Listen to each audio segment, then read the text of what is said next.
भर्ती करवा दिया था। इस बीच पुलिस भी अनन्या से मिलने और उसका बयान लेने के लिए वहां पहुंच गई थी। अभिनव अनन्या के प्राइवेट रूम के बाहर बैठा दरवाजे की तरफ देख रहा था। उसकी आंखों में चिंता थी, लेकिन ये चिंता उसे अनन्या की नहीं बल्कि अपनी थी। उसने उन लोगों को जिस तरह से मारा था, उससे अनन्या को अभिनव पर शक हो सकता था। ऐसे में वो भगवान से यही दुआ कर रहा था कि किसी तरह से अनन्या ने वो जो अभिनव ने कहा कि वो अभिनव को अंदर बुलवा ले, लेकिन अनन्या ने साफ मना कर दिया था। वो अभिनव से नहीं मिलना चाहती थी। इस बीच शर्मिला और राजीव भी हॉस्पिटल पहुंच चुके थे। जब वो दोनों अनन्या से मिलने के लिए उसके प्राइवेट रूम में दाखिल हो रहे थे, तब अभिनव भी उनके पीछे अंदर चला आया था। जब वो तीनों अंदर पहुंचे तो उन्होंने देखा कि अनन्या रो रही थी। उसने रोते हुए कहा, मैं बहुत डर गई थी। मुझे लगा कि अब तो मैं गई। उन लोगों को देखकर ऐसा लग रहा था कि वो मुझे किडनैप करके ही रहेंगे, लेकिन वो तो अच्छा हुआ कि चाहत वहां थी। जैसे एक आदमी ने मुझे हाथ लगाने की कोशिश की तो इतने में चाहत ने उस आदमी के पेट में लात मार दी। अनन्या के चेहरे पर अभी भी उसकी घबराहट साफ नजर आ रही थी। उसे देखकर ऐसा लग रहा था जैसे अभी भी वो उन किडनैपर्स के बीच में घिरी हुई हो। अभिनव दूर दरवाजे पर खड़ा होकर उसकी सारी बातें सुन रहा था। जब अनन्या ने उसकी जगह चाहत का नाम लिया तो अभिनव को अच्छा लगा। वो समझ गया था कि अनन्या उस घमासान लड़ाई को देखने से पहले ही बेहोश हो गई थी। वो घबराहट में ये भी भूल गई थी कि उन लोगों को चाहत ने मारा था या अभिनव ने। अनन्या ने आगे कहा, मुझे नहीं पता उन लोगों ने हमें क्यों रोका। वो कह रहे थे कि कोई प्रिंस नाम का आदमी मर गया है, लेकिन मैं सच में किसी प्रिंस को नहीं जानती हूँ। वो कह रहे थे कि वो प्रिंस की मौत का बदला पूरे गुड़गांव से लेंगे। अभिनव अब तक समझ चुका था कि प्रिंस कौन है। ये वही आदमी था जो उस दिन जॉनी को मार रहा था। अभिनव ने जॉनी को बचाने के लिए प्रिंस को बुरी तरह से मारा था, लेकिन तब उसे लगा नहीं था कि प्रिंस मर जाएगा। अभिनव भी ये समझ गया था कि ईशांत अभिनव का चेहरा पहचान गया था और इसीलिए उसने अनन्या की गाड़ी रुकवाई थी। इधर अभिनव के दिमाग में ये सारी चीजें चल रही थी और उधर अनन्या भी बोलती चली जा रही थी। ऐसे में अचानक शर्मिला को क्या सूझा कि उसने अनन्या की बात को बीच में काटते हुए कहा, एक सेकंड, तुम कह रही हो कि जब ईशान ने तुम्हारे ऊपर हमला किया तब अभिनव तुम्हारे साथ था। वो क्या कर रहा था? यह सवाल सुन अनन्या ने धीरे से अपनी नजर ऊपर उठाई और अभिनव को देखने लगी। एक पल के लिए दोनों ने एक दूसरे को देखा और आखिर में अनन्या ने कहा, ये कुछ नहीं कर रहा था। मुझे पुलिस ने बताया कि जब हमारे साथ ये सब हो रहा था तब ये गाड़ी के पीछे छुपा हुआ था। यह सुनते ही अभिनव का मुंह खुला का खुला रह गया था। इससे पहले कि वो कुछ कह पाता, शर्मिला ने कुड़ते हुए कहा, मुझे पता था मुझे पता था कि ये निकम्मा ऐसे टाइम पर कुछ नहीं करेगा। ना सिर्फ ये फटीचर है बल्कि फट्टू भी है। शर्मिला शांत हो जाओ, राजीव ने बीच में कहा। ऐसे में शर्मिला उसे भी चुप करवाते हुए बोली, नहीं राजीव, तुम ज्यादा उसका पक्ष मत लो। ये लड़का एक नंबर का बेवकूफ है। एक तो मेरी बेटी को ऐसी मुसीबत में डाल दिया और उसके बाद उसे अकेला छोड़कर गाड़ी के पीछे छुप गया। राजीव ने शर्मिला को समझाते हुए कहा, एक मिनट, जितना मैंने अनन्या की बातों को सुना है उसने तो ईशान का नाम लेकर ऐसा नहीं कहा कि ये सारी मुसीबत अभिनव ने खड़ी की थी। जो कुछ भी किया वो ईशान ने खुद ही तो किया था। हाँ, लेकिन किसे पता सच क्या है। वैसे भी ये तो उल्लू ही है, आए दिन इधर उधर लोगों से लड़ाई करता फिरता है। हो सकता है कि इसी ने कुछ कांड किया होगा। जब जरूरत थी तब तो हाथ पैर चलाए नहीं। मेरा तो ना इस लड़के पर से विश्वास ही उठ गया है। समझ नहीं आता कोई दादा अपनी पोती के लिए इतना वाहियात आदमी कैसे चुन सकता है। शर्मिला ने चिढ़ते हुए कहा। अभिनव उन दोनों की बहस को बस सुन रहा था। उसके पास कहने के लिए कुछ नहीं बचा था। अगर उसे मौका मिलता भी तो भी वो कुछ नहीं कहना चाहता था। वो अनन्या के प्राइवेट रूम से बाहर निकला और फिर से कॉरिडोर में आ गया। जैसे वो कॉरिडोर में आया तो उसने देखा कि सामने से चाहत भी चली आ रही थी। जैसे उसने अभिनव को देखा तो बोली, अनन्या को होश आ गया? अभिनव ने हाँ में सिर हिला दिया। अभिनव का बुझा हुआ चेहरा देख चाहत की इच्छा हुई कि वो पहले अभिनव का हाल पूछे, लेकिन उसने अपने ख्याल को जाने दिया और खुद अनन्या के प्राइवेट रूम में चली गई। वो कुछ देर तक अंदर रही और उसके बाद बाहर आ गई। इधर अभिनव भी डॉक्टर से बात कर रहा था। डॉक्टर ने अभिनव से कहा, चिंता करने जैसा कुछ नहीं है, इन्हें बस पैनिक अटैक आया था। आप चाहे तो शाम तक इन्हें घर ले जा सकते हैं। थैंक यू डॉक्टर, अभिनव ने कहा और फिर से कॉरिडोर में लगी बेंच पर आकर बैठ गया। चाहत उसके बगल में आकर बैठी और बोली, तुम ठीक हो? अभिनव ने बिना चाहत को देखे बस हाँ में सिर हिला दिया और बोला, अनन्या कैसी है? डॉक्टर कह रहे थे कि हम उसे आज शाम को घर ले जा सकते हैं। मुझे नहीं लगता कि वो शाम तक रुकने वाली है, वो अभी के अभी घर जाना चाहती है। अभिनव ने फिर से हाँ में सिर हिला दिया। उसे इस चीज में भी कोई दिक्कत नहीं थी। दोनों कुछ पल के लिए चुप रहे। आखिर में चाहत ने गहरी सांस ली और बोली, तुमने अनन्या को इस बारे में कुछ बताया क्यों नहीं? यह सुनते ही अभिनव को झटका लगा। उसने चाहत को देखा और बोला, किस बारे में? यही कि तुम उसकी जान बचाने के लिए इतने सारे गुंडों से एक साथ लड़ गए। यह सुनते अभिनव की सांस एक पल के लिए मानो अटक गई। भले ही अनन्या अभिनव को लड़ते हुए नहीं देख पाई थी, लेकिन चाहत ने तो उसके एक एक वार को देखा था। अभिनव की हैरानी को शांत करने के लिए चाहत मुस्कुराई और बोली, तुम तो बड़े खतरनाक लड़ते हो यार। खैर, ऐसा नहीं था कि मैं पहली बार तुम्हें यह सब करते हुए देख रही थी, लेकिन डूड, कल वाली फाइट तो वाज लाइक टॉप नॉच। पर तुमने मेरे सवाल का जवाब नहीं दिया। तुमने अनन्या को यह सब बताया क्यों नहीं? उससे क्या फर्क पड़ जाएगा? अभिनव ने हताशा भरे सुर में कहा। इस पर चाहत ने कहा, क्यों फर्क नहीं पड़ेगा? बहुत फर्क पड़ेगा। कम से कम उसके माँ बाप तुम्हें एक बेकार आदमी की तरह तो देखना बंद ही कर देंगे। ये सुनकर अभिनव ने एक सेकंड के लिए चाहत को देखा। चाहत को चीजें जानने का बड़ा शौक था और उसे जितना जानना चाहिए था वो उससे ज्यादा जानती थी। अगर वो ईशान जैसे आदमी को जानती थी तो उसके लिए यह पता लगाना भी कोई बड़ी बात नहीं थी कि टाइगर कौन है। अभिनव ने आगे कहा, मैं वैसे भी बेकार ही तो हूं। मेरा और अनन्या का कोई मैच ही नहीं है। हम दोनों का एक भी गुण तो नहीं मिलता। ये तो किस्मत खराब थी, इसलिए हम दोनों एक दूसरे के साथ फंसे हुए हैं। हालांकि मैं फिर भी कोशिश कर रहा हूं कि एटलीस्ट चीजें शांति से चलती रहे। यह सुनते ही चाहत ने उसे एक सेकंड के लिए देखा और बोली, अभिनव, ऐसा कुछ तो है जो तुम मुझे बताना नहीं चाहते हो। तुम मुझसे कुछ छुपा रहे हो क्या? अभिनव ने यह सुनते ही अपना गला साफ किया और बोला, अगर तुम्हें यह डाउट हो रहा है कि मैंने फाइट करना कहां सीखा तो मैं बता देता हूं। मैं सड़कों पर, गलियों में, गंदे स्कूल्स में, मैदानों में और यहां तक कि कॉलेज में भी बहुत लड़ा हूं। मैं अनाथ हूं, इसलिए मुझे अपनी जगह बनाने के लिए लड़ना पड़ता था। लड़ना मेरा शौक नहीं, मजबूरी है। और सच बताओ तो मुझे लड़ने के अलावा और कुछ आता भी नहीं। मुझे जिंदा रहने के लिए लड़ना पड़ता है। इतना कहते ही अभिनव ने अपना चेहरा नीचे झुका लिया। अगर इस वक्त चाहत उसकी आंखों में देखती तो वो समझ जाती कि अभिनव झूठ बोल रहा है। चाहत ने उसकी बात सुनकर एक गहरी सांस ली और बोली, ठीक है, टाइम टू गो। फिर कभी मिलेंगे, तसल्ली से बातें करेंगे। इतना कहते ही चाहत अपनी जगह से उठी, अभिनव को देख मुस्कुराई और आखिर में हॉस्पिटल से निकल गई। अभिनव उसे जाते हुए देख ये सोच रहा था कि आखिर चाहत उसके बारे में जानने के लिए इतनी बेताब क्यों है।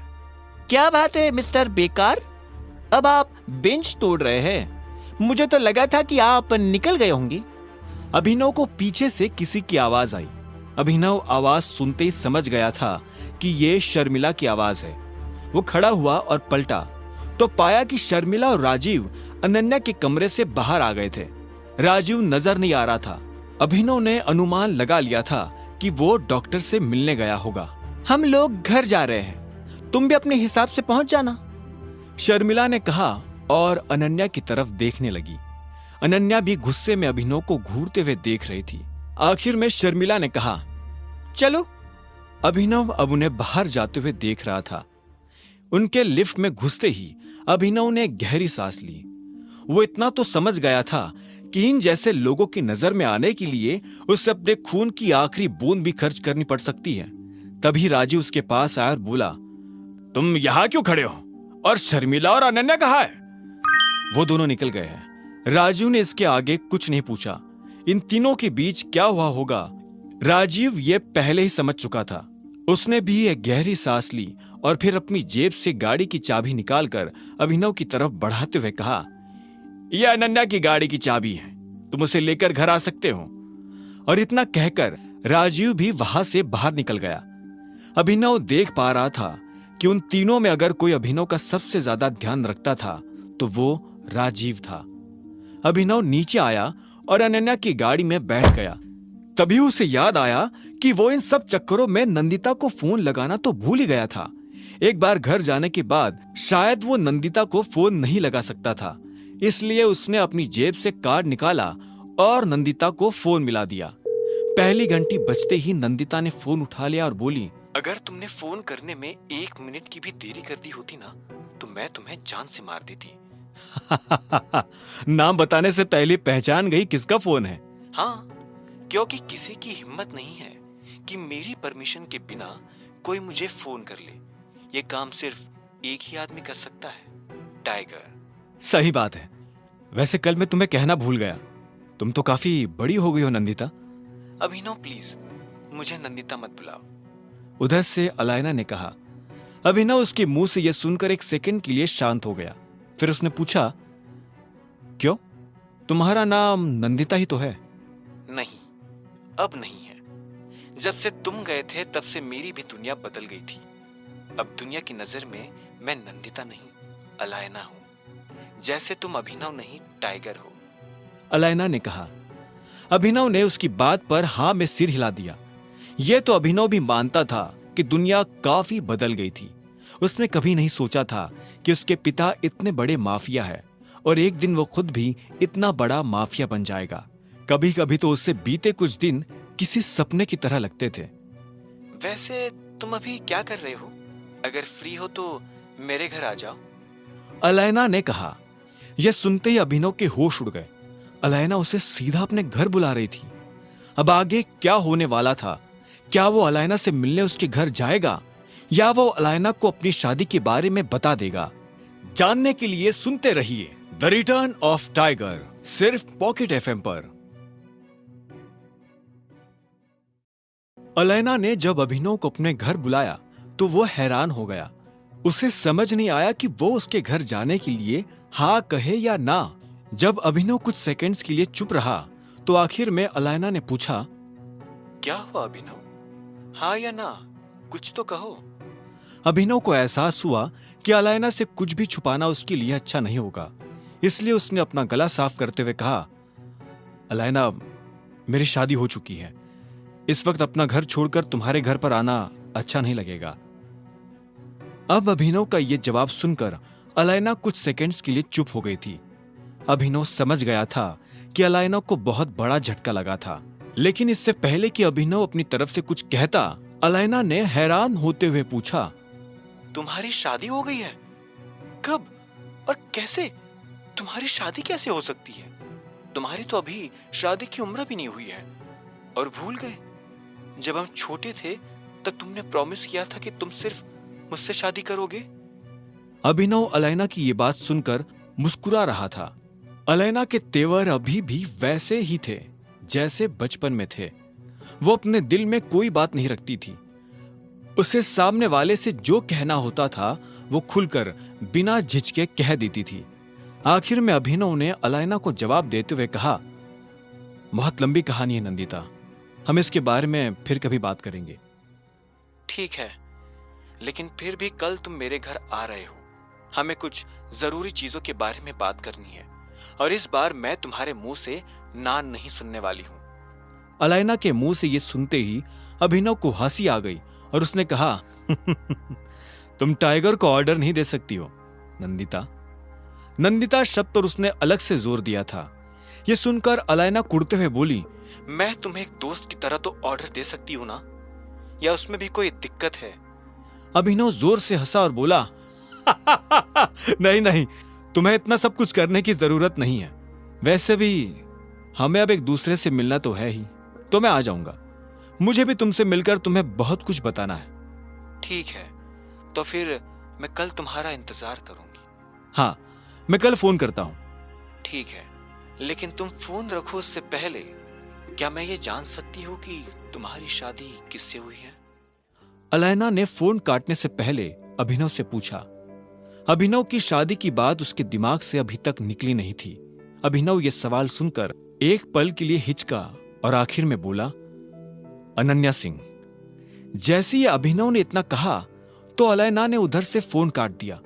अभिनव ने फोन कटते ही एक गहरी सांस ली और गाड़ी आगे बढ़ा दी। कुछ देर के बाद वो अनन्या के घर पहुंच चुका था। उसने गाड़ी पार्किंग में खड़ी की और घर के अंदर जाने लगा। जैसे वो लिविंग रूम में आया तो उसने देखा कि वहां कोई नहीं है। ऐसे में वो सीधा अनन्या के कमरे की तरफ बढ़ने लगा। अनन्या के कमरे के बाहर पहुंचकर उसने देखा कि कमरे का दरवाजा बंद था। अभिनव ने दरवाजा खटखटा दिया। कुछ देर के बाद अनन्या ने दरवाजा खोला और बोली, क्या है? मैं कुछ देर के लिए सोना चाहता हूं। यह सुनते ही अनन्या खींचकर बोली, अच्छा, तुमने ऐसा भी क्या किया है जो तुम्हें इतनी नींद आ रही है? अनन्या यह क्यों कह रही थी, अभिनव को यह समझ आ गया था। वो अभिनव को कल रात के लिए ताना मार रही थी। अभिनव मन ही मन उसका चेहरा देखकर मुस्कुरा रहा था, लेकिन बाहर उसने दिखावा करते हुए कहा, अनन्या, बात समझने की कोशिश करो। तुम क्या चाहती थी कि मैं उन लोगों से जाकर लड़ाई करूं? मैं इतने सारे लोगों से अकेले कैसे लड़ता? अच्छा, तुम इतने बेकार आदमी हो कि अब भगवान भी तुम्हें आकर नहीं सुधार सकता। एक तरफ तुम कहते हो कि हम शादीशुदा हैं और तुम मेरे पति हो, दूसरी तरफ जब मैं मुसीबत में फंसती हूं तो तुमसे मेरी जान तक नहीं बचाई जाती। सही कहती है मम्मा, अगर तुम्हारी जगह पर चिराग होता ना तो वो उन लड़कों का वही हाल करता जो उसने उन बार वाले लड़कों का किया था। अनन्या ने गुस्से में कहा। वह अभिनव को घूरते हुए देख रही थी। अभिनव बस वहां खड़ा होकर उसके गुस्से को देख रहा था। आखिर में अनन्या ने गुस्से में बड़बड़ाते हुए कहा, अच्छा होता कि मैं चिराग से शादी कर लेती।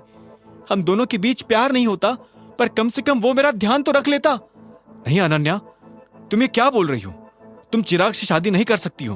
ओह, अब तुम मुझे बताओगे कि मैं किससे शादी करूंगी और किससे नहीं? अनन्या ने चिढ़ते हुए कहा तो अभिनव फिर से चुप हो गया। आखिर में अनन्या ने गुस्से में अपने कमरे का दरवाजा लगाया और अंदर चली गई। अभिनव बाहर खड़ा होकर बस उस दरवाजे को देख रहा था।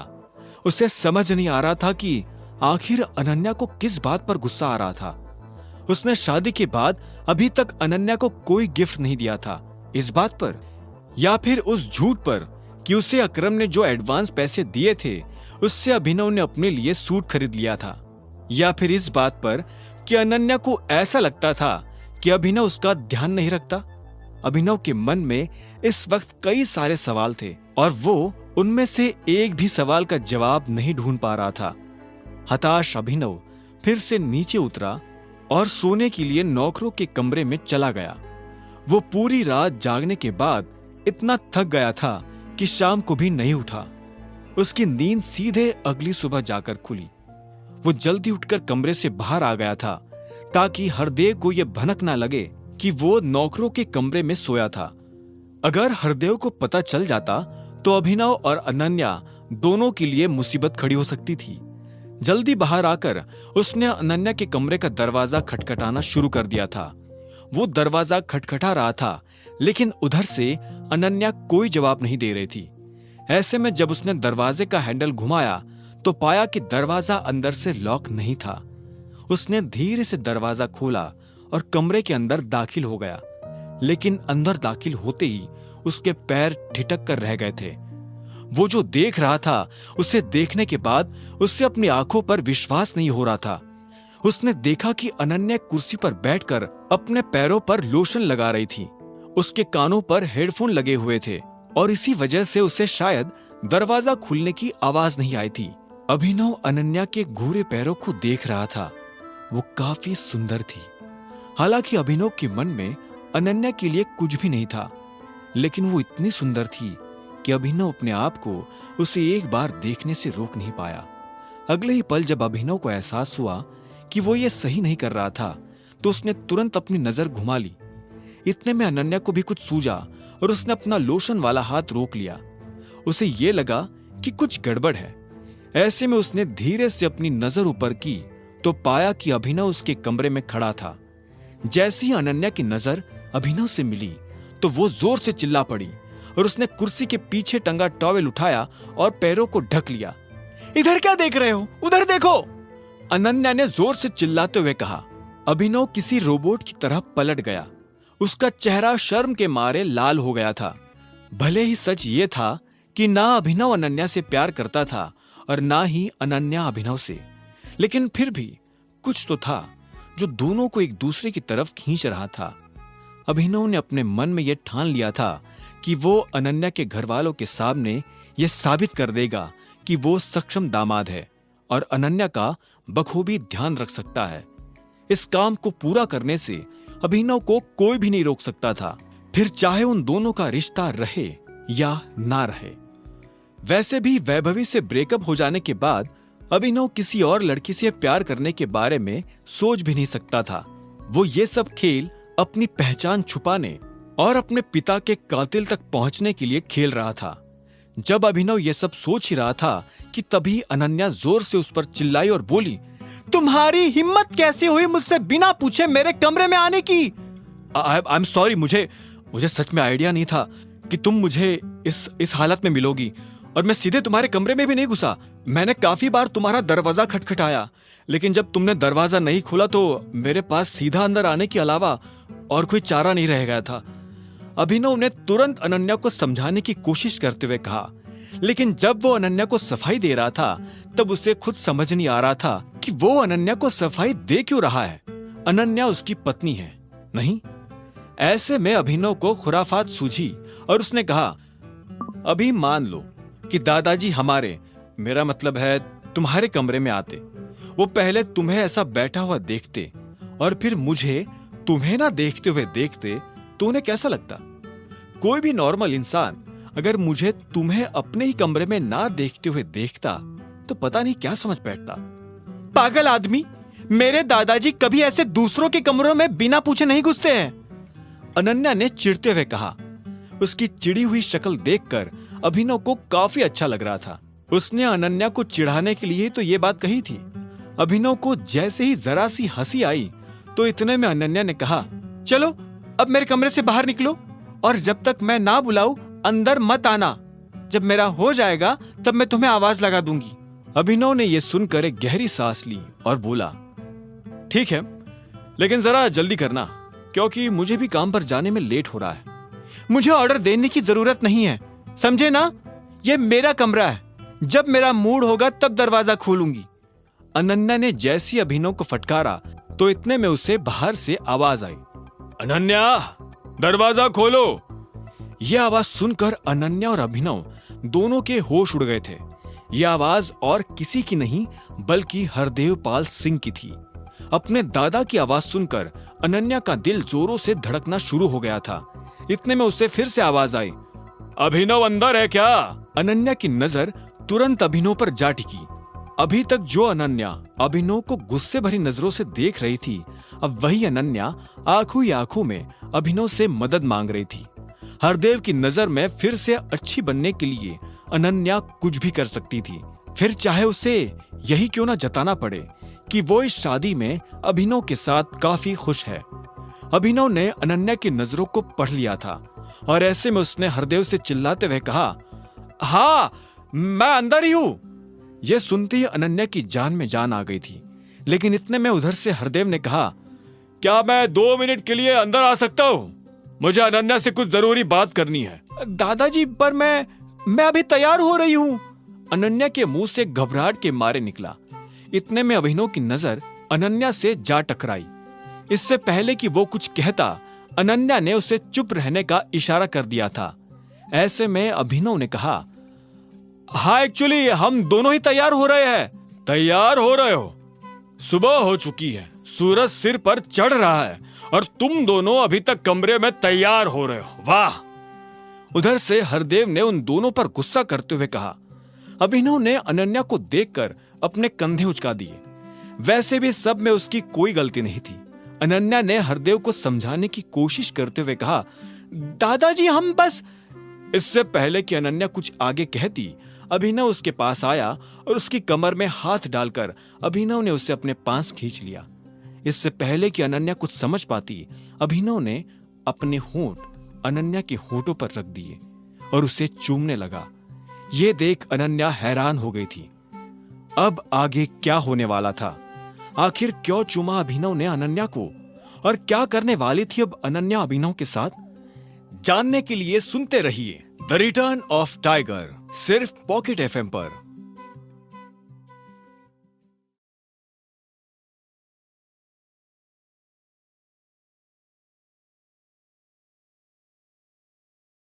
Do you know which is the best face serum for dark spots and acne marks?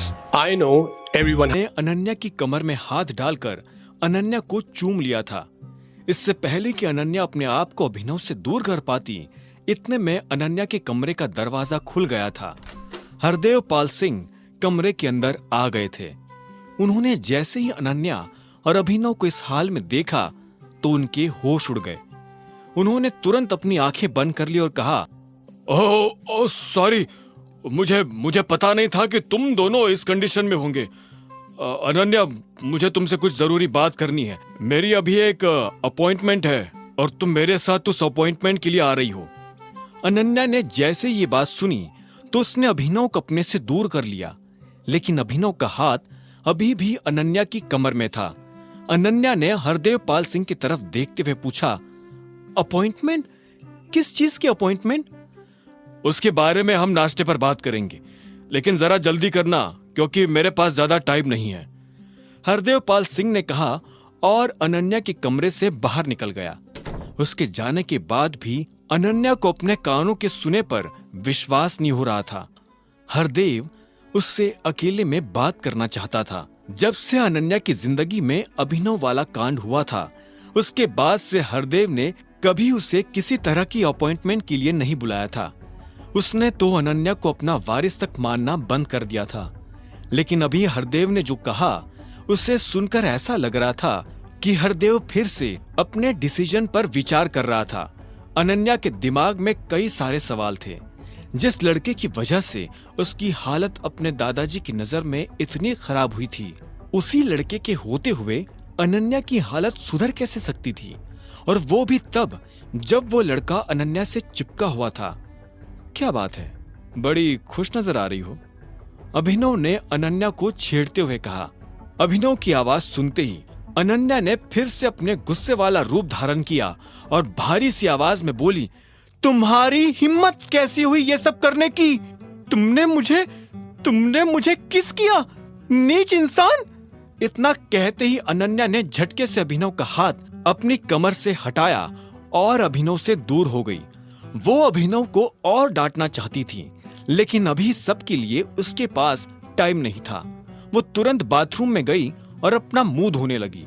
इधर अभिनव अभी भी अनन्या के कमरे में खड़ा होकर उसके बाहर आने का इंतजार कर रहा था।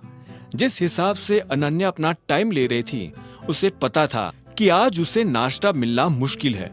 कुछ देर के बाद जब अभिनव हॉल में पहुंचा तो उसने देखा कि हरदेव पाल सिंह अनन्या से कुछ जरूरी बात कर रहे थे। AK प्राइवेट लिमिटेड हमें एक डील दे रहे हैं। वो चाहते हैं कि उस डील के दौरान तुम हमारी कंपनी को रिप्रेजेंट करो। अगर हमें ये कॉन्ट्रैक्ट हासिल करना है तो इसके लिए तुम्हारा मीटिंग में होना जरूरी है।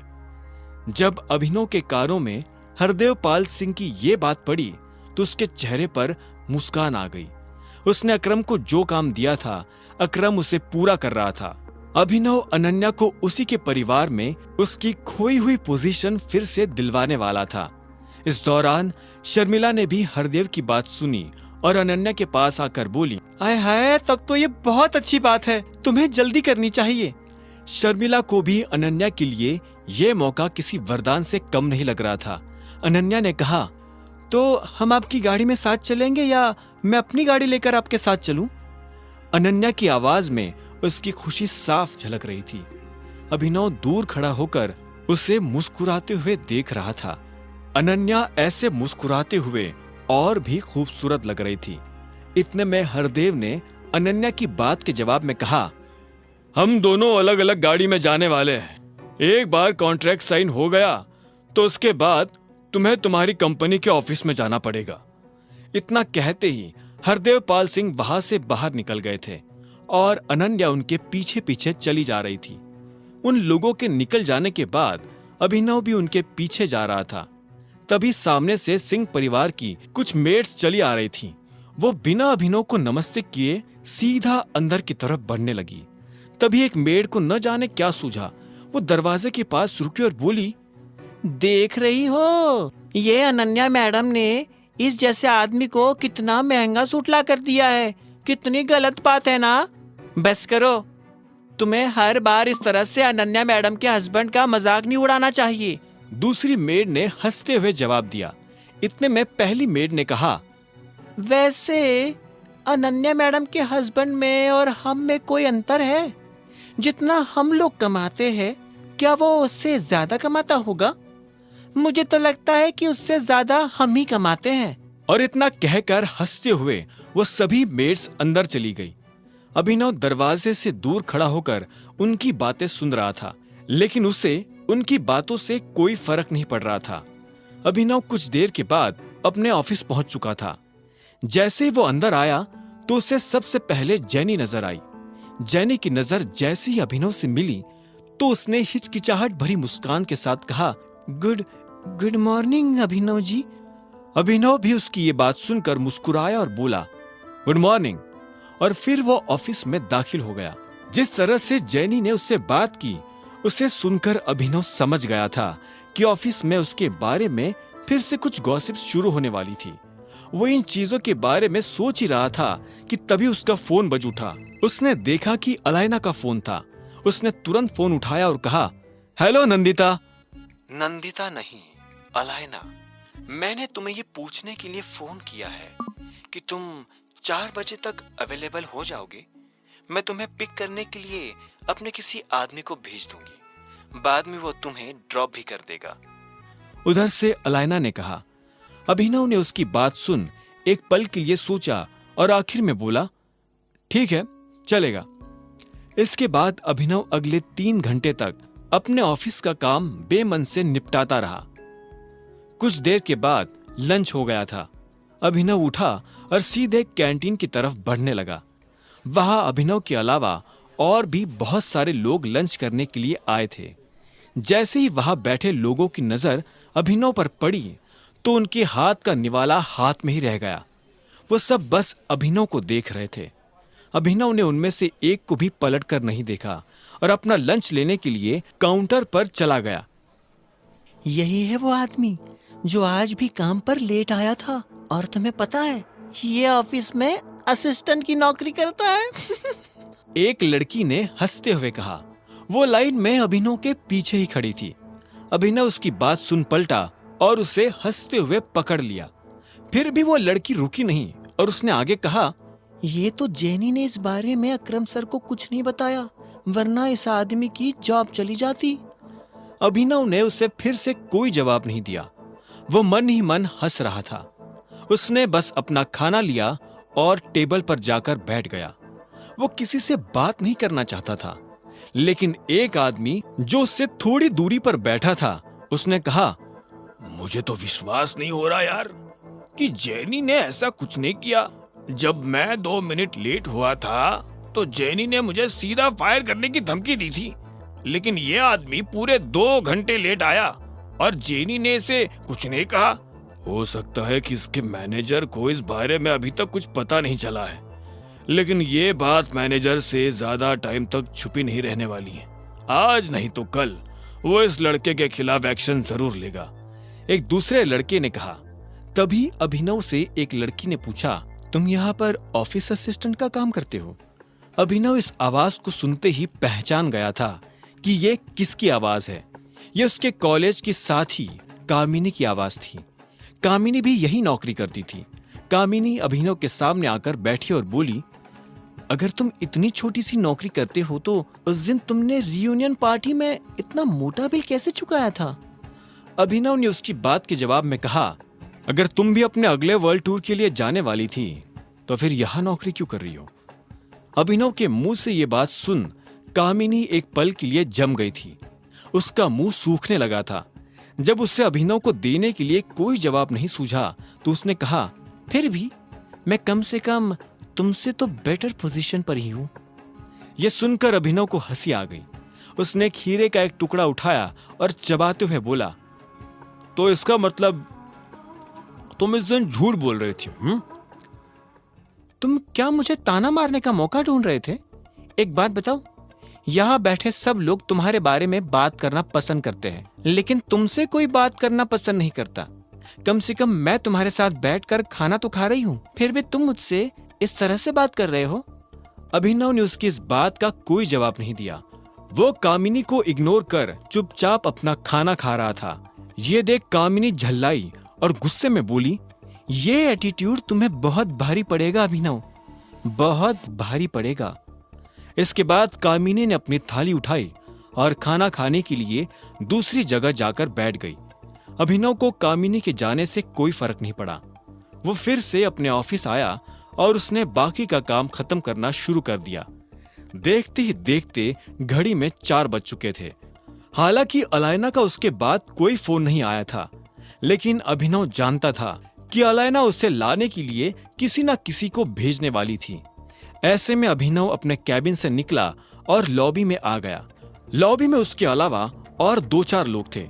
अभिनव उनसे नजर मिलाए बिना आगे बढ़ ही रहा था कि इतने में उसे पीछे से आवाज आई, तुम्हें इस अभिनव की हिस्ट्री पता है?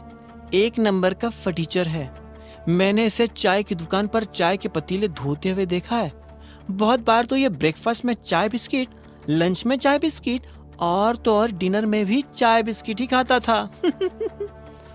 अभिनव इस आवाज को पहचान गया था। ये कामिनी की आवाज थी। कामिनी जिससे बात कर रही थी, वो दोनों मिलकर अभिनव पर हंस रहे थे। कामिनी को लगा कि अभिनव उसके ऊपर चिढ़ेगा, लेकिन ऐसा कुछ नहीं हुआ। अभिनव ने बस एक पल के लिए कामिनी को पलटकर देखा और उसके बाद लिफ्ट की तरफ बढ़ने लगा। जब कामिनी का प्लान फेल हुआ तो उसे और गुस्सा आया। उसने गुस्से में कहा, मैं तुम्हें छोड़ूंगी नहीं अभिनव, और खुद भी उसके पीछे जाने लगी। तभी अभिनव के फोन पर मैसेज आया। ये मैसेज अलायना का था। उसने अभिनव को लेकर आने वाली गाड़ी की डिटेल्स भेजी थी, जो ऑफिस के गेट पर अभिनव का इंतजार कर रही थी। जैसे ही अभिनव लिफ्ट से निकलकर ऑफिस के दरवाजे से बाहर आया तो उसने देखा कि दरवाजे पर एक महंगी सी गाड़ी खड़ी थी। गाड़ी का ड्राइवर गाड़ी के बाहर खड़ा था। अभिनव को आते देख उसने तुरंत गाड़ी का दरवाजा खोला और अभिनव से कहा, अभिनव सर, चले। पीछे से आ रही कामिनी ने जब यह सब देखा तो उसके होश उड़ गए। एक ड्राइवर इतनी महंगी सी गाड़ी का दरवाजा खोलकर खड़ा था, वो भी अभिनव के लिए। ये बात कामिनी को हजम नहीं हो रही थी। उसे अभिनव पर शक होने लगा था। इधर अभिनव गाड़ी में बैठ गया। अचानक से उसकी नजर कामिनी के चेहरे पर पड़ी। उसका मुंह खुला का खुला था और वो बस अभिनव को देखती जा रही थी। इतने में ड्राइवर ने अभिनव से पूछा, सर, म्यूजिक ऑन कर सकता हूं? अभिनव ने हाँ में सिर हिलाया और बोला, लेकिन हम लोग जा कहाँ रहे हैं? अलायनास पैराडाइज, ड्राइवर ने कहा। यह नाम सुनते ही अभिनव के चेहरे पर मुस्कान आ गई। उधर कामिनी ने जब अभिनव को उस गाड़ी में जाता देखा तो उसका ब्लड प्रेशर बढ़ गया था। अब आगे क्या होने वाला था? आखिर क्यों बुलाया था अलायना ने अभिनव को अपने पास? और क्या कामिनी को पता चल जाएगा अभिनव की छुपी हुई पहचान का राज? जानने के लिए सुनते रहिए द रिटर्न ऑफ टाइगर, सिर्फ पॉकेट एफएम पर।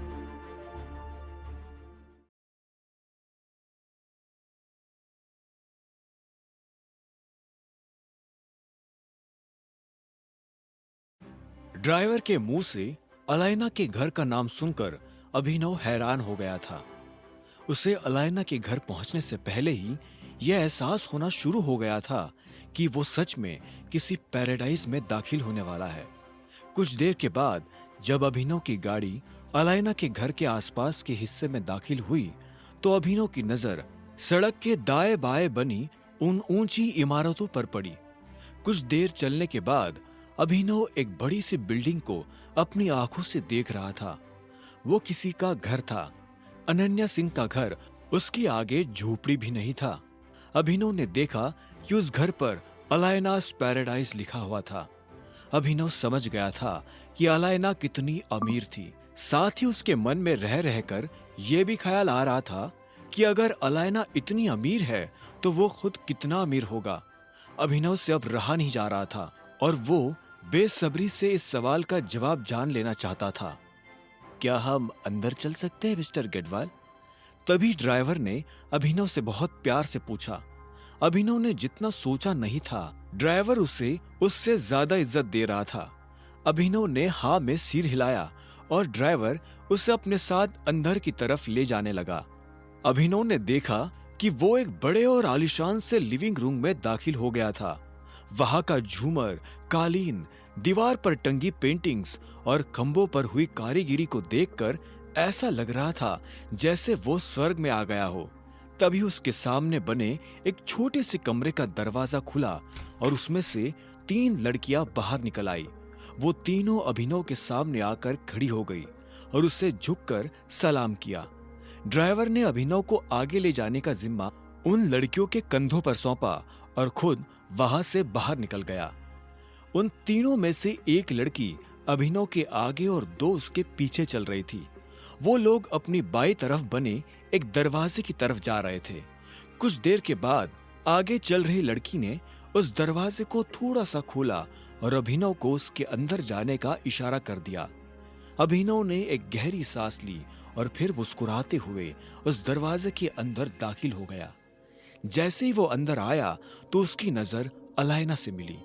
अलायना सोफा पर बैठी हुई थी और उसके हाथ में वाइन का ग्लास था। अलायना के चेहरे पर चमकदार मुस्कान थी और जैसी उसकी नजर अभिनव से मिली तो उसकी मुस्कान में और ज्यादा चमक आ गई थी। उसने अभिनव से पूछा, अभिनव, तुम मेरे साथ मजाक तो नहीं कर रहे? अलायना की आवाज में तंज छुपा हुआ था। इससे पहले कि अभिनव उसकी बात का कोई जवाब देता, अलायना अपनी जगह से उठी और उसने टेबल पर रखा दूसरा वाइन का ग्लास उठा लिया। वो धीरे धीरे अभिनव की तरफ बढ़ती जा रही थी। उसने अभिनव की तरफ दूसरा ग्लास बढ़ाते हुए पूछा, सारी दुनिया में तुम्हें शादी करने के लिए अनन्या सिंह ही मिली थी? ये सवाल सुनकर अभिनव हैरान हो गया। उसने एक पल के लिए अलायना की आंखों में देखा और बोला, तुम्हें ऐसा क्यों लगता है? तुम टाइगर हो और अनन्या सिंह का स्टेटस तुम्हारे स्टेटस से दूर दूर तक मैच नहीं करता है। कोई टाइगर किसी बकरी से शादी कैसे कर सकता है? इतना कहते ही अलायना मुस्कुराई और फिर से अपनी जगह पर बैठने के लिए बढ़ने लगी। अभिनव उसे धीरे धीरे जाते हुए देख रहा था। अलायना की चाल में एक लचक थी जिसकी वजह से अभिनव चाहकर भी उस पर से अपनी नजर नहीं हटा पा रहा था। अलायना सच में बहुत खूबसूरत थी।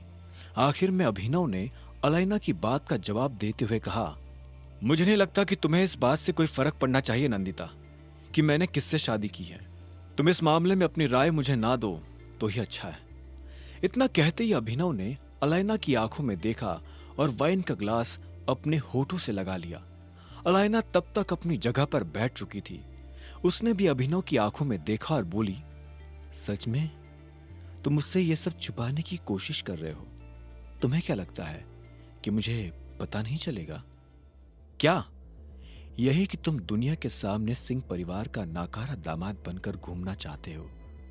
अब अगर टाइगर किसी कछुए की खाल में दिखेगा तो जंगल में कौन उस पर शक करेगा? अलायना के मुंह से ये बात सुनते ही अभिनव के होश उड़ गए थे। उसने एक पल के लिए अलायना को देखा और बोला, तुम्हें यह सब कैसे पता? अभिनव की शक्ल देखकर अलायना समझ गई थी कि उसका तीर सही जगह जाकर लगा था। उसने मुस्कुराते हुए कहा, मेरी उंगली के एक इशारे पर मुझे दुनिया की कोई भी जानकारी मिल जाती है अभिनव। पर क्या हुआ, तुमने ऐसा चेहरा क्यों बनाया हुआ है? तुम्हें शौक लगा? इतना कहते ही अलायना की मुस्कान हंसी में बदल गई। अभिनव भी उसे देख मुस्कुराया और बोला, इंप्रेसिव। इसके बाद वो खुद अलायना की तरफ बढ़ने लगा। वो अलायना के पास जाकर बैठा और उसकी आंखों में देखते हुए बोला, मैंने सोचा नहीं था कि तुम इस वाइन से भी ज्यादा स्ट्रांग होगी। अलायना ने मुस्कुराते हुए हाँ में सिर हिलाया और बोली, जब मैं छोटी थी तब मेरी माँ ने मुझे इस माफिया ग्रुप के बारे में बताया था। उन्होंने मुझे बताया था कि तुम्हारे पिता को किसी ने मार दिया है और तुम भी गायब हो गए हो। उन्हें मेरे लिए काफी डर लग रहा था। उन्हें लग रहा था कि कहीं कोई मेरे साथ भी ऐसा कुछ। अलायना इससे आगे कुछ कह नहीं पाई। उसकी बात सुनकर अभिनव को ऐसा लगा जैसे किसी ने उसके दिल में छुरा घोंप दिया हो। वो अलायना की आंखों में देख रहा था। वो देख पा रहा था कि अलायना को इस बात का कोई अंदाजा नहीं है कि अभिनव के पिता को किसने मारा था। इतने में अलायना ने पूछा, एक बात मुझे सच सच बताओ अभिनव, तुम अनन्या सिंह के साथ क्यों हो? क्या तुम उससे प्यार करते हो? अभिनव ने इस सवाल के जवाब में पहले अपना ग्लास ध्यान से टेबल पर रखा और फिर कहा, मुझे नहीं लगता कि आज के बाद हमें इस तरह से मिलना चाहिए। यह हम दोनों को जोखिम में डाल सकता है। रहा सवाल अनन्या के साथ रहने का, तो इसका जवाब तुम खुद दे चुकी हो। मुझे अनन्या से प्यार है या नहीं, इस बात का मैं यही जवाब देना चाहूंगा कि मेरी जिंदगी से प्यार शब्द कब का गायब हो चुका है। अब मेरा ध्यान सिर्फ अपने मकसद पर है। मेरे पिता को जिसने मारा है, मैं उससे बदला लेना चाहता हूं। अपने पिता के खड़े किए इस एम्पायर को मैं और बड़ा और मजबूत बनाना चाहता हूं। इस सब के बीच मेरे पास किसी से प्यार करने की फुर्सत नहीं है। मैं बस मोंटी के लौटने का इंतजार कर रहा हूं। जब तक वो वापस नहीं आ जाता, तब तक मेरे लिए सिंह परिवार का नाकारा दामाद बने रहने में ही भलाई है। लोगों की नजर में कछुआ दिखने में ही इस टाइगर की भलाई है। मैं इस वक्त किसी को नहीं बता सकता कि मैं कौन हूं। अभिनव की बात सुनकर अलायना की नजरें अभिनव की नजरों में गड़ी की गड़ी रह गई। कुछ देर तक दोनों ने एक दूसरे से कुछ नहीं कहा।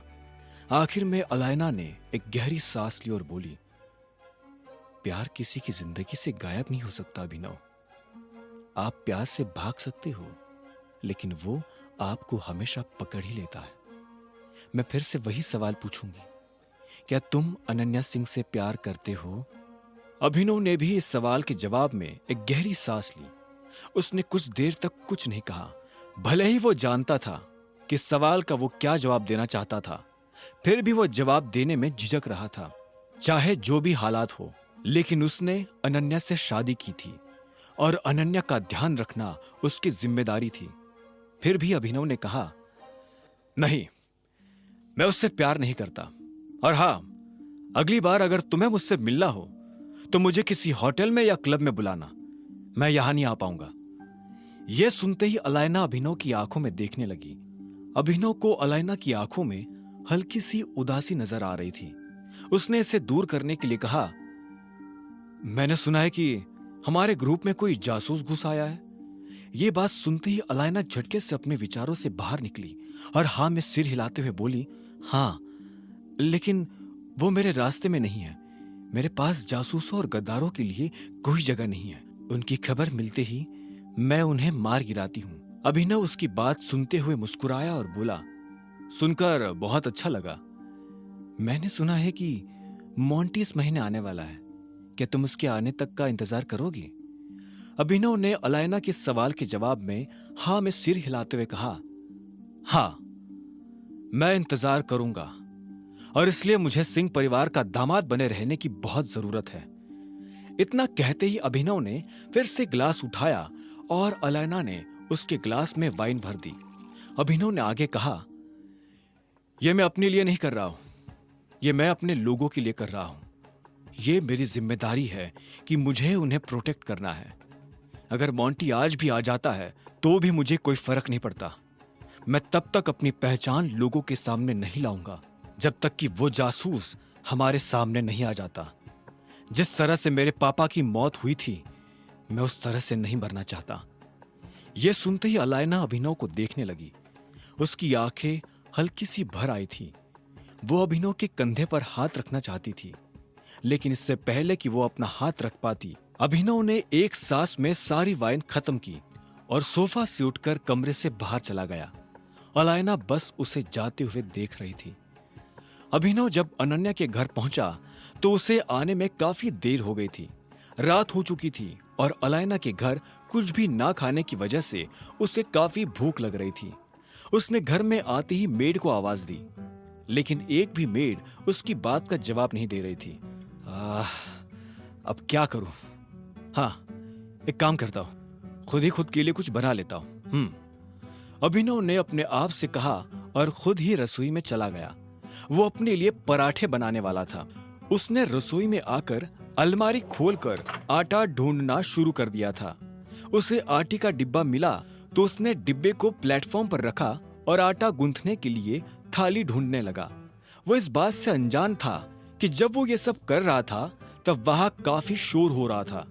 अचानक से उसे किसी के पैरों की आवाज सुनाई दी। जैसे ही अभिनव ने पलटकर देखा तो पाया कि शर्मिला उसके सामने खड़ी थी। तुम मेरी रसोई में क्या करने की कोशिश कर रहे हो? शर्मिला ने तीखी और कड़क आवाज में पूछा। अभिनव ने उसे देखा और एक गहरी सांस लेते हुए बोला, भूख लगी है, पराठे बना रहा हूं। कोई जरूरत नहीं है। तुम्हें भूख लगी है ना, तो भूख लगी रहने दो। तुम्हें कुछ भी बनाने की जरूरत नहीं है, क्योंकि मैं तुम्हें कुछ नहीं बनाने दूंगी। ये मेरी रसोई है। अब मेहरबानी करके यहाँ से बाहर निकलोगे? लेकिन मुझे सच में भूख लगी है। अगर तुम अपने आप से यहाँ से बाहर नहीं निकले तो मुझे मजबूरन गार्ड्स को बुलाना पड़ेगा। वो तुम्हें धक्के मारकर यहाँ से बाहर निकालेंगे, शर्मिला ने हल्की सी ऊंची आवाज में कहा। अभिनव ने पहले आटे के खुले डिब्बे को देखा और फिर से गहरी सांस लेकर रसोई से बाहर निकलने लगा। इससे पहले कि वो बाहर निकल पाता, पीछे से शर्मिला ने फिर से चिल्लाते हुए कहा, मैंने तुम्हें जो कहा था उसे भूलने की गलती भी मत करना। तुम मेरे दामाद नहीं हो, मतलब नहीं हो, मतलब नहीं हो। मेरा दामाद सिर्फ चिराग है, चिराग, और वो बहुत जल्दी तुम्हें यहाँ से भगाकर तुम्हारी जगह पर आकर बैठ जाएगा। अगर तुम्हें लगता है कि तुम इस घर का या इस परिवार का हिस्सा हो तो इस गलतफहमी को जितनी जल्दी हो सकी उतनी जल्दी अपने दिमाग से निकाल देना। अभिनव को शर्मिला के मुंह से ऐसी कड़वी बातें सुनने की आदत हो गई थी, इसलिए उसने कुछ नहीं कहा। वो बस अनन्या के कमरे के दरवाजे के बाहर आकर खड़ा हो गया था। अंदर से अनन्या के जोर जोर से हंसने की आवाजें आ रही थी। उन आवाजों को सुनकर अभिनव हैरान हो गया था। अब आगे क्या होने वाला था? क्या अभिनव पूरी रात भूखा सोएगा? क्या अनन्या उसे अपने कमरे में सोने देगी? जानने के लिए सुनते रहिए द रिटर्न ऑफ टाइगर, सिर्फ पॉकेट एफएम पर। अभिनव ने जब अनन्या के हंसने की आवाज सुनी तो उसने धीरे से कमरे का दरवाजा खोल दिया और धीरे से कमरे के अंदर चला आया। तब उसने देखा कि अनन्या किसी से फोन पर बात कर रही थी। अनन्या ने कहा, नहीं, मैं पूरी तरह से श्योर नहीं हूं कि वो मेरे बर्थडे पर इस चीज का अनाउंसमेंट कर देंगे। हाँ, अरे मैं बता तो रही हूँ कि कॉन्ट्रैक्ट फाइनल हो गया है। और सच में मैंने जो इसे फाइनल करवाने में एफर्ट्स डाले थे, दादाजी ने उसे एक्नॉलेज किया है। इतना कहते ही अनन्या और जोर से हंसने लगी थी।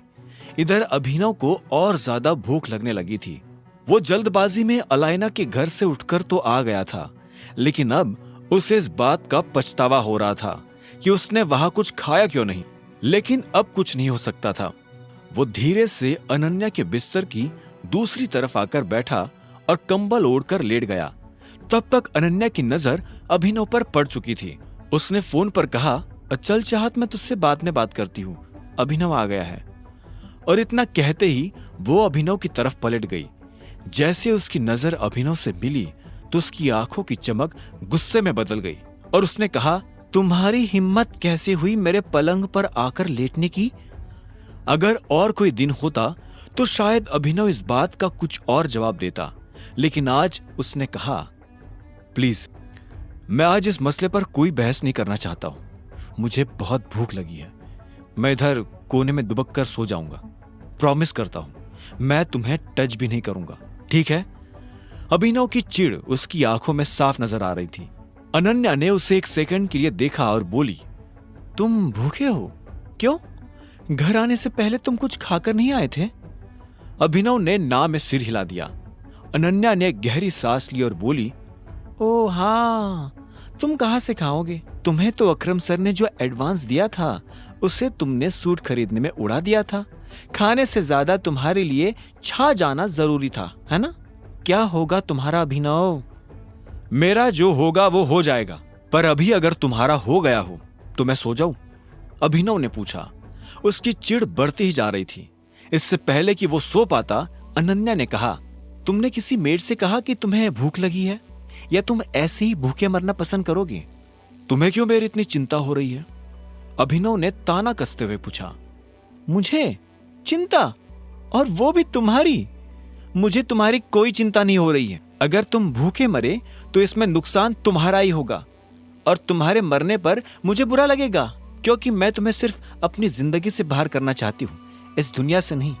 चलो उठो और मेरे साथ आओ, अनन्या ने कहा और अपनी जगह से खड़ी हो गई। अभिनव हैरान था। उसे समझ नहीं आ रहा था कि अनन्या उसे कहां ले जा रही थी। इतने में अनन्या ने उसे चलने का इशारा किया तो अभिनव उसके पीछे पीछे बढ़ने लगा। अनन्या का उसे इस तरह से ले जाना अभिनव को अजीब लग रहा था। अनन्या मेड के कमरे के पास आकर खड़ी हो गई थी। उसने जैसे दरवाजा खटखटाया तो तुरंत 3 मेड कमरे से बाहर निकलकर उसके सामने आकर खड़ी हो गई थी। अभिनव ने देखा कि अनन्या उन तीनों से कुछ बात कर रही थी। अभिनव हैरान था। वो मेड के कमरे का दरवाजा खटखटाकर थक गया था, लेकिन कोई उठने का नाम नहीं ले रहा था।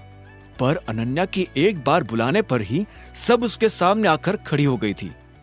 15 मिनट, अगर 15 मिनट से 1 मिनट भी ऊपर गया तो मैं एक आदमी को भूखा मारने के जुर्म में तुम तीनों को जेल भिजवा दूंगी, अनन्या ने फरमान जारी करते हुए कहा। अभिनव को उसका ये रूप देखकर हंसी आ रही थी। अनन्या की बात सुनते ही तीनों मेड तुरंत किचन में दाखिल हो गई थी। जैसे ही अनन्या अभिनव के पास से निकलने वाली थी तो इतने में अभिनव ने कहा, थैंक यू।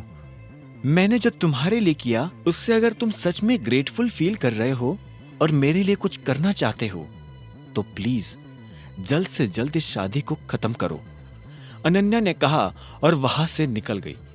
यह सुनकर अभिनव के चेहरे पर मुस्कान आ गई थी। वो अनन्या को चुड़ैल समझता था, लेकिन आज उसे एहसास हुआ कि अनन्या में भी इंसानों वाली कुछ तो बात थी। अगली सुबह अनन्या अपने काम पर जाने के लिए तैयार हो गई थी। अभिनव को सोने में देरी हो गई थी, क्योंकि उसे खाना 15 मिनट में नहीं बल्कि 1 घंटे में मिला था। अभिनव चाहता तो वो अनन्या से मेड की शिकायत कर सकता था, लेकिन उसने अपने आप को रोक लिया था। जैसे ही अभिनव की नींद खुली तो उसने देखा कि अनन्या महंगी सी ड्रेस पहने तैयार हो चुकी थी। अभिनव ने उसे देखकर कहा, गुड मॉर्निंग। तुम्हारे लिए होगी मॉर्निंग गुड, मेरे लिए नहीं है। यह कोई टाइम है आदमी के उठने का? अनन्या ने अपना मेकअप ठीक करते हुए अभिनव को फटकारा। अभिनव के लिए फिर से उसकी मॉर्निंग बैड हो गई थी। कल रात जो कुछ हुआ उसके बारे में वो अनन्या से कुछ नहीं कहना चाहता था। वो बिस्तर से उठा और बाथरूम चला गया।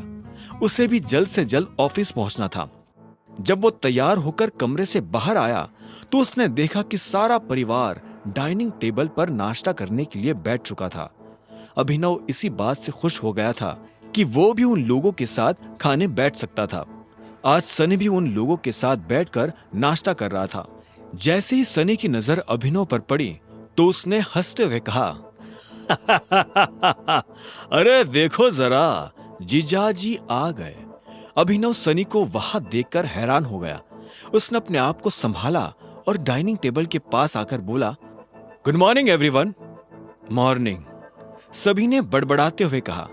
क्या बात है, ससुराल में आते ही जीजाजी तो झोपड़पट्टी से लग्जरी फ्लैट हो गए हैं। यह सूट तुमने इसे खरीद कर दिया है अनन्या? सनी ने अभिनव के कपड़ों पर तंज कसते हुए कहा। अभिनव ने ऑफिस जाने के लिए सूट पहना हुआ था। यह बात सुनकर अनन्या को गुस्सा आ गया।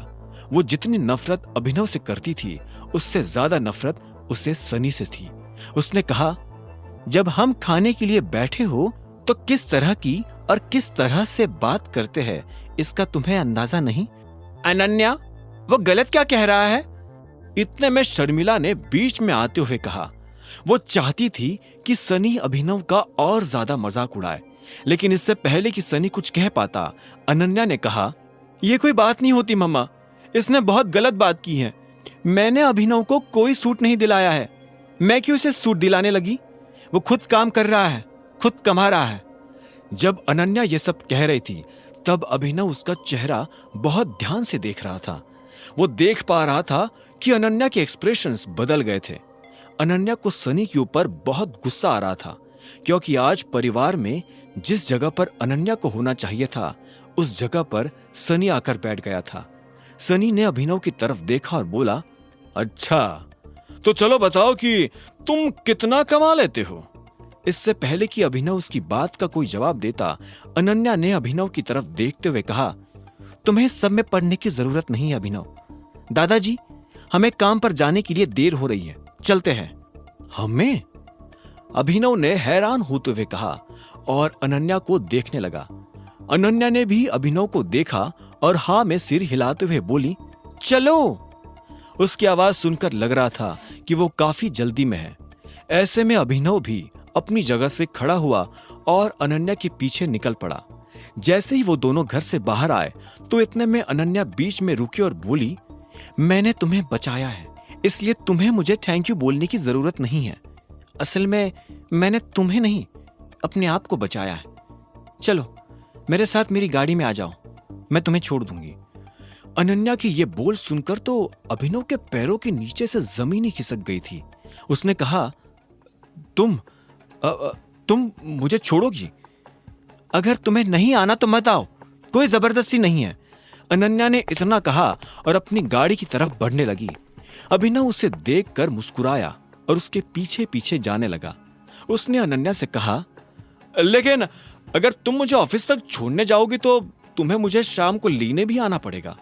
यह सुनते ही अनन्या ने एक पल के लिए अभिनव को देखा और बोली, ठीक है। यह सुनते ही अभिनव अनन्या की गाड़ी में बैठ गया और दोनों ऑफिस जाने के लिए रवाना हो गए।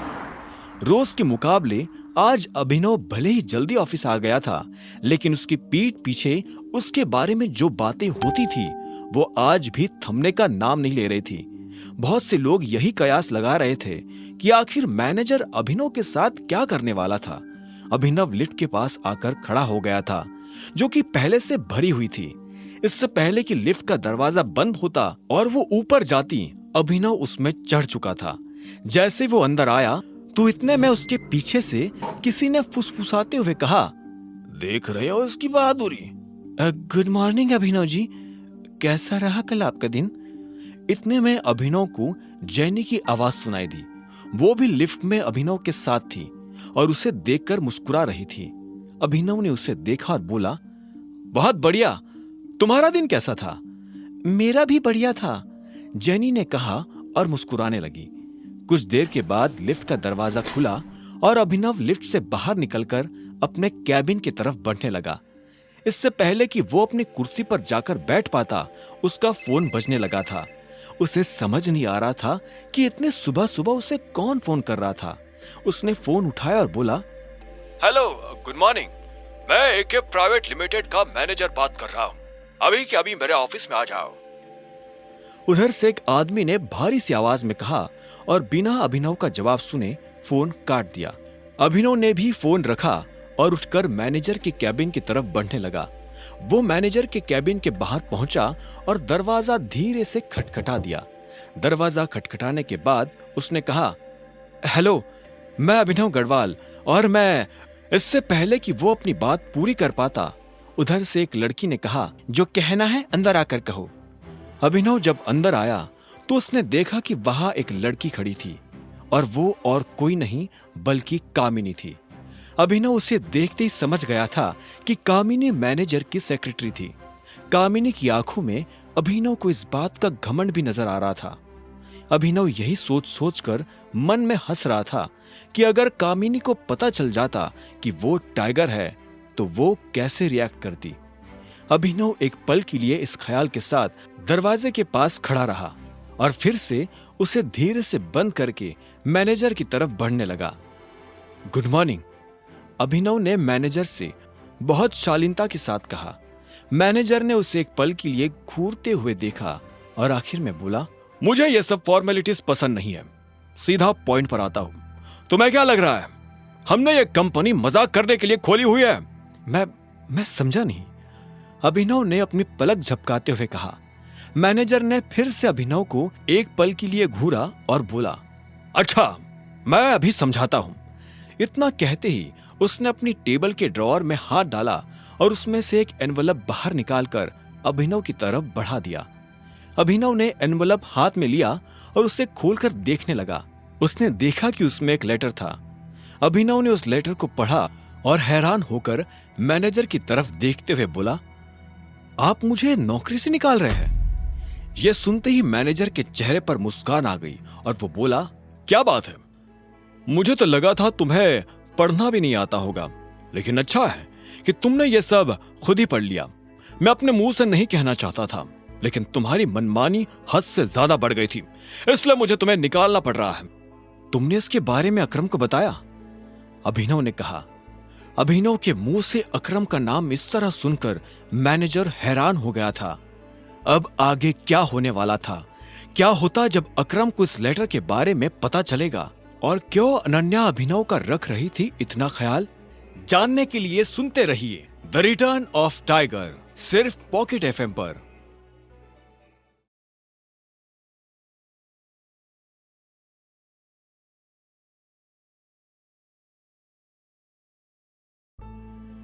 अभिनव ने जब अकरम का नाम लिया तो मैनेजर का दिमाग खराब हो गया।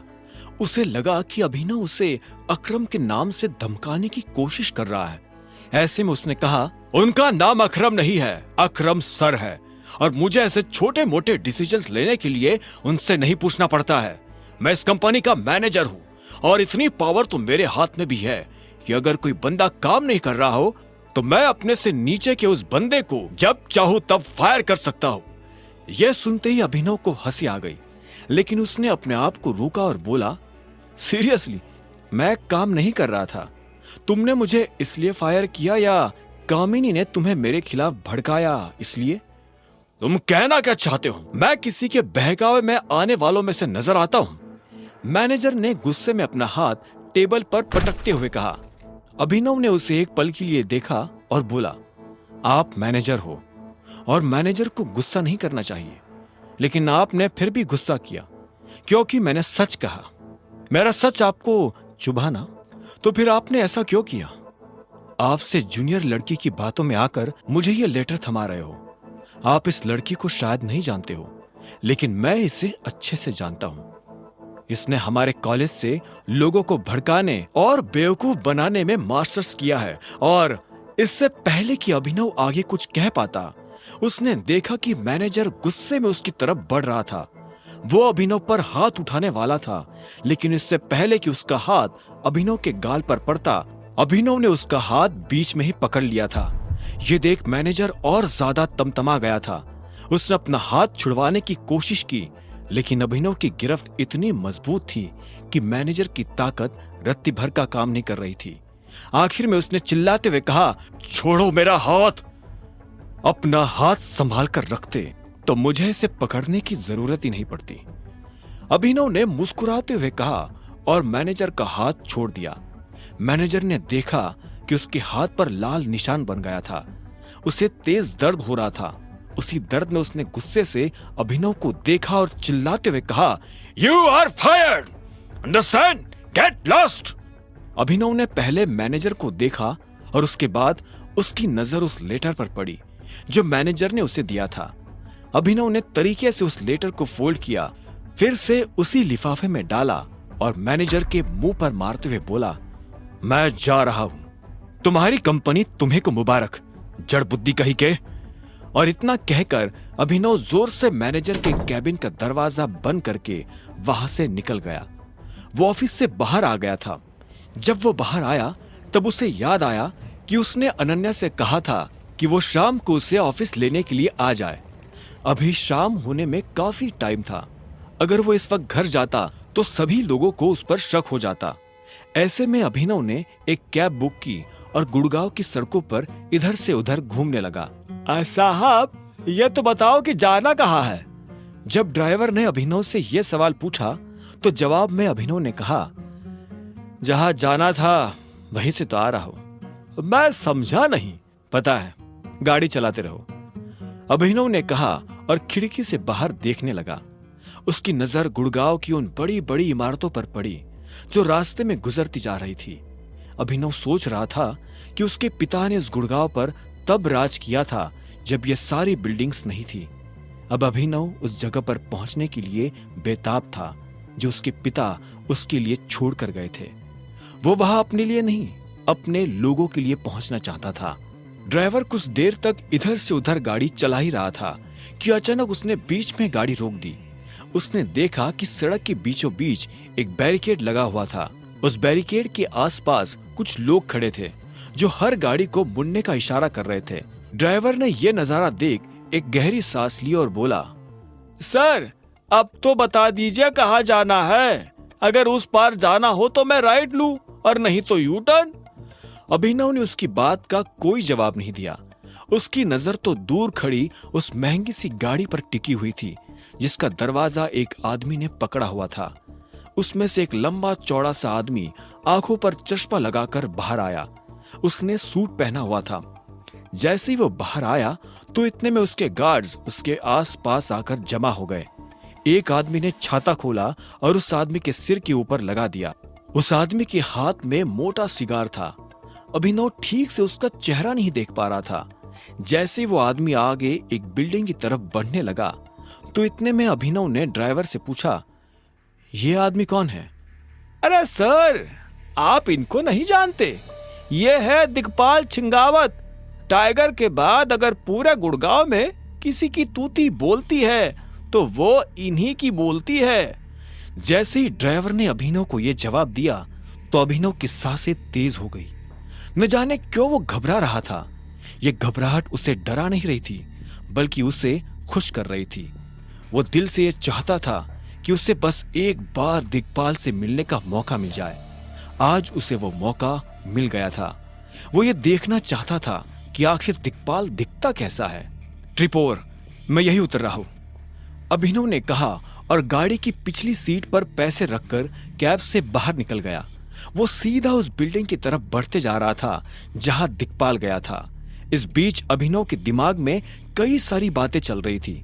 उसने जब दिग्पाल को इतने बड़े जत्थे के साथ देखा तो उसे ख्याल आया कि अगर दिग्पाल जैसा आदमी इतने बड़े जत्थे के साथ चल सकता है तो फिर उस दिन उसके पिता इतने बड़े जत्थे के साथ क्यों नहीं चल रहे थे?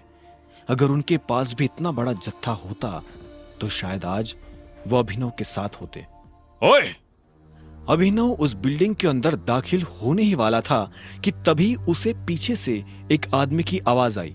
वो आदमी अभिनव को रोकने का इशारा कर रहा था, लेकिन इससे पहले कि वो अभिनव को रोक पाता, अभिनव बिल्डिंग के अंदर दाखिल हुआ और उस भीड़ में गायब हो गया। वो आदमी अभिनव के पीछे भी आया, लेकिन अभिनव को ढूंढ नहीं पाया। जब वो आदमी निकल गया तो अभिनव भी बिल्डिंग की लॉबी की तरफ बढ़ने लगा था। वो दूर से देख पा रहा था कि दिग्पाल भी लॉबी में खड़े होकर एक आदमी से बात कर रहा है। अभिनव धीरे धीरे उसके करीब जाता जा रहा था। वो उसके बहुत पास पहुंच चुका था, फिर भी वो दिग्पाल का चेहरा नहीं देख पा रहा था। दिग्पाल अभिनव को धर ना ले, इसलिए अभिनव ने अपनी नजर बिल्डिंग की तरफ घुमा दी थी। वो बिल्डिंग गुड़गांव की सबसे बड़ी बिल्डिंग्स में से एक थी। अभिनव उसे देखकर ताज्जुब कर रहा था कि आखिर ये बिल्डिंग थी किसकी। इस बीच उसे लॉबी में किसी के चलने की आवाज आई। अभिनव ने देखा कि एक लड़की दिग्पाल के सामने आकर खड़ी हुई और झुककर उसे सलाम किया। इसके बाद उस लड़की ने दिग्पाल से कहा, चलिए दिग्पाल सर। दिग्पाल आगे चल रहा था और वो लड़की उसके पीछे चली जा रही थी। दोनों आपस में कुछ बात कर रहे थे। वो अपनी बाईं तरफ बने दरवाजे की तरफ बढ़ते जा रहे थे। अभिनव ने भी उसके पीछे जाने की ठान ली थी, लेकिन इससे पहले कि वो दिग्पाल का पीछा कर पाता, इतने में एक हाथ ने अभिनव के कंधे को जकड़ लिया। तुझे क्या लगता है तो यहाँ जासूसी करेगा और हमें पता नहीं चलेगा? उस आदमी ने अभिनव से कहा, जिसने उसके कंधे पर हाथ रखा था। अभिनव उसे देख अंदर से घबरा गया, लेकिन उसने अपनी घबराहट को अपने चेहरे पर नहीं आने दिया। इससे पहले कि अभिनव अपनी सफाई में उसे कुछ कह पाता, उस आदमी ने अपने बाकी लोगों के साथ अभिनव को खींचकर बाहर ले जाना शुरू कर दिया था। वो उसे ले जा ही रहे थे कि तभी एक आदमी दूसरी दिशा से भागता हुआ आया। उसके कपड़े देखकर लग रहा था कि वो भी इन्हीं लोगों का साथी था। उस आदमी ने कहा, क्या कर रहे हो? छोड़ो उसे और मेरे साथ आओ। जैसे उस आदमी ने कहा तो अभिनव के कंधे पर से उस आदमी का हाथ हटा और वो लोग अभिनव को घूरते हुए वहां से निकल गए। एक सेकंड के लिए तो अभिनव को लगा कि आज वो जिंदा वापस घर नहीं जा पाएगा। जैसे वो अकेला हुआ कि इतने में उसका फोन बज उठा। उसने देखा कि अकरम का फोन था। अभिनव ने फोन उठाया तो उधर से अकरम ने कहा, अभिनव तुम कहाँ हो? अकरम की आवाज में अर्जेंसी साफ सुनाई दे रही थी। अभिनव ने अपने आप को संभालते हुए बोला, मैं अभी मरने ही वाला था। मैं इस वक्त क्लैरॉन नाम के एक होटल में खड़ा हूँ। अभिनव ने शीशे से बाहर लगे बोर्ड की तरफ देखते हुए कहा। जैसे ही अकरम ने अभिनव के मुंह से ये नाम सुना तो उसके होश उड़ गए। उसने कहा, तुम दिक्पाल की प्रॉपर्टी में क्या कर रहे हो? ये दिक्पाल की प्रॉपर्टी है? अभिनव ने पूछा। अकरम ने गहरी सांस ली और कहा, देखो अभी ये सब छोड़ो और मेरी बात ध्यान से सुनो। चुपचाप जल्द से जल्द ऑफिस आओ। मैं अभी थोड़ी देर पहले ही यहाँ आया हूँ और मुझे पता चला है कि यहाँ क्या हुआ है। ऐसे काम नहीं चलेगा अभिनव। अगर तुम यहाँ ऑफिस असिस्टेंट की पोस्ट पर ही काम करते रहे तो जो हम चाहते हैं वो नहीं हो पाएगा। मुझे तुम्हारी पोस्ट बढ़ानी ही पड़ेगी, वरना ये तमाशा ऐसा ही चलता रहेगा। कोई भी ऐरा गैरा आदमी तुम्हें दो बातें सुनाए, ये मैं टॉलरेट नहीं कर पाऊंगा। इसलिए अब तुम्हारे पास दो चॉइसेस है। या तो तुम एके प्राइवेट लिमिटेड में मैनेजर की पोस्ट पर बैठो या फिर अपनी कंपनी में कर्मचारी बन जाओ। मैं वही आ रहा हूं, मिलकर बात करते हैं, अभिनव ने कहा और फोन काट दिया। वो फिर से उस दरवाजे को देख रहा था जिसमें दिक्पाल दाखिल हुआ था। अभिनव का मन तो कर रहा था कि वो सीधा उस दरवाजे में घुसकर दिक्पाल को देख ले, लेकिन उसने अपने आप को रोका और वहां से निकल गया। कुछ देर के बाद वो एके प्राइवेट लिमिटेड के ऑफिस पहुंच चुका था। उसे कंपनी से निकाले जाने की खबर पूरे ऑफिस में आग की तरफ फैल चुकी थी। ऐसे में जब सभी ने अभिनव को वापस ऑफिस में देखा तो उनकी आंखें फटी की फटी रह गई। अब अगर इस हालत में अकरम अभिनव को फिर से अपनी कंपनी में काम पर रख लेता तो सारे कर्मचारियों को यह बात समझने में देर नहीं लगती कि अभिनव और अकरम के बीच कैसा रिश्ता है।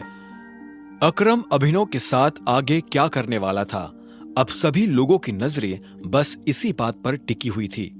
अभिनव ने किसी से नजर नहीं मिलाई और सीधा अकरम के कैबिन की तरफ बढ़ने लगा। तुम्हें पता है, अगर मैं तुम्हारी कंपनी में काम करता रहा तो मेरे लिए चीजें कितनी आसान होगी? अभिनव ने अकरम से पूछा। वो अकरम के कैबिन में लगे सोफा पर बैठा हुआ था। अकरम ने कहा, मैं जानता हूं, मैंने खुद इस बारे में बहुत सोचा, लेकिन मैं ये भी नहीं देख पाऊंगा कि कोई साधारण सा मैनेजर तुम्हारी इंसल्ट करे। मैं सभी को ये जता देना चाहता हूं कि तुम कोई आम एम्प्लॉय नहीं हो। अकरम की आवाज में उसका दर्द साफ झलक रहा था। अभिनव ने कहा, लेकिन तुम मुझे अचानक से मेरी ही कंपनी में काम करने के लिए क्यों भेजना चाहते हो? तुमने तो मुझे कभी बताया भी नहीं कि मेरी अपनी भी कोई कंपनी है, तो फिर अब क्यों? यह सवाल सुनकर अकरम एक पल के लिए शांत हो गया। उसने एक गहरी सांस ली और कहा, मुझे अभी कुछ खबर मिली है। दिक्पाल तुम्हारी कंपनी की मेन सेक्रेटरी से मिला था। यह सुनते ही अभिनव के होश उड़ गए। उसने अकरम को घूरते हुए देखा और बोला, तुम्हारे जासूस क्लैरॉन होटल के आसपास भी है? हाँ, मैं बस यही पता करने की कोशिश कर रहा हूँ कि हमारे ग्रुप में असली भेड़िया कौन है, और मुझे लगता है कि दिक्पाल भी यही कर रहा होगा। मैं दावे के साथ तो नहीं कह सकता, लेकिन मुझे लगता है कि तुम्हारी कंपनी की मेन सेक्रेटरी की दिक्पाल के साथ मिली भगत है। यह सुनते ही अभिनव हैरान हो गया। अब आगे क्या होने वाला था? क्या अकरम का अंदाजा सही निकलेगा? क्या सच में अभिनव के अपने उसे धोखा दे रहे थे? क्या करने वाला था अभिनव इस हालत में? जानने के लिए सुनते रहिए the return of tiger FM पर।